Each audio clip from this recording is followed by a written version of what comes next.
Nagningning ang gabi ng 17th PMPC Star Awards for Music na magsama-sama ang ilan sa pinakamalalaking pangalan sa original Filipino music upang parangalan ang mga natatanging artist, awitin at kontribusyon sa industriya ng musika.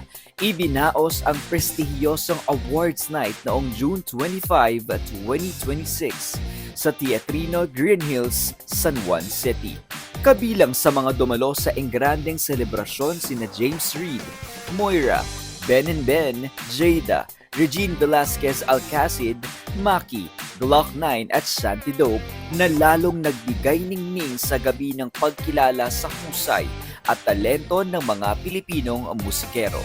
Isa sa mga tampok na sandali ng gabi ang pagkapanalo ni Debbie Lopez bilang New Female Recording Artist of the Year. Ang naturang parangal ay nagsisilbing mahalagang milestone sa kanyang lumalawak na karera sa industriya ng musika na patunay ng pagkilala sa kanyang husay at dedikasyon bilang recording artist. Samantala, nagwagi rin bilang Collaboration of the Year sina Nono Lopez at Josephine Garcia para sa kanilang awiting Hanggang Dulo. Ang kanta ay sinulat ni Nono Lopez at isinagawa nila Jos Garcia bilang isang collaboration na umani ng pagkilala mula sa PMPC.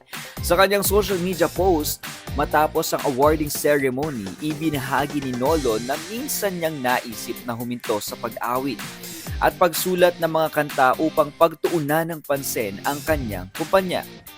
Gayunpaman, inilarawan niya ang natanggap na parangal bilang isang answered prayer at isang senyales upang ipagpatuloy ang kanyang pagmamahal sa musika. Nagpasalamat din siya kay Jos Garcia sa karangalang natanggap. Higit pa sa pagkilala sa mga nagwagi, muling ipinakita ng 17th PMPC Star Awards for Music ang patuloy na paglago at pag-unlad ng industriya ng musikang Pilipino.